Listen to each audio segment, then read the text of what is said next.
आपण सगळ्या दृष्टीने टॉपला आहोत. तुम्ही जर तुमच्या आसपास कुठलेही ट्रान्सपोर्टर बघितलं जे नॅशनल लेवलला आहे तर सगळे ट्रान्सपोर्टर नॉर्थचे आहेत.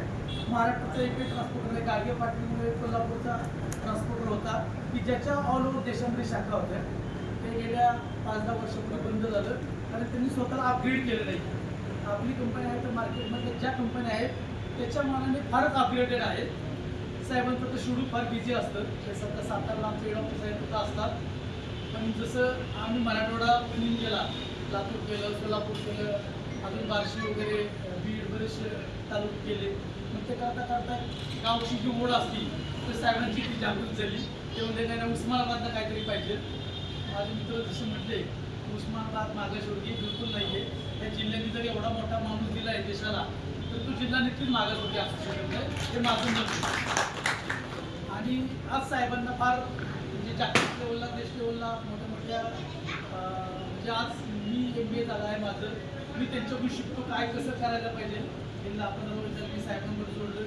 जोपर्यंत मी आहे तो थोडाफार त्यांची कार्बन कॉपी आहे कारण त्यांच्याकडून सगळं शिकत आलेलं आहोत. सांगायचा उद्देश एवढाच की कंपनीमध्ये तुम्ही जर आज बघितलं असेल तर ते एवढे साधे राहतात की आम्ही जमून जमिनीतच जातो.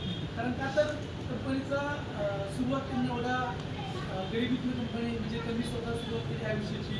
कंपनी खालण्यावर आलेली मग सत्कार असलं बोलणं आमच्या कुठल्या ब्रँचेसला नसतं. वर्षात आमचं एक ॲन्युअल मिटिंग असते. त्या ॲन्युअल मिटिंगमध्ये आम्ही सगळ्या एम्प्लॉईला बोलवतो. कंपनीचे ध्येय धोरणं कंपनी पुढं कुठं जाणार आहे त्याबद्दल आम्ही कंपनी लोकांना एक्सप्लेन करतो आमच्या. आणि सगळी कंपनीची मुलं आहेत ती बऱ्यापैकी आपली उस्मानाबाद, बीड, बार्शी आणि सातारा, कोल्हापूर ह्याच भागातली मुलं आहेत, ग्रामीण भागाची. का तर ह्या मुलांना दुसरा पर्याय नाही.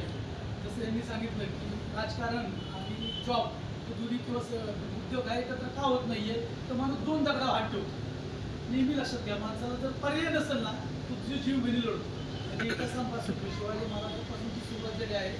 जर तिथं जिंकायचं असेल तर मागचे रस्ते नेहमी कापले जायचे का तर एकच पर्याय पाहिजे जिंक किंवा मळ. आणि त्याच पद्धतीने सरांनी सुरुवात केलेली आहे.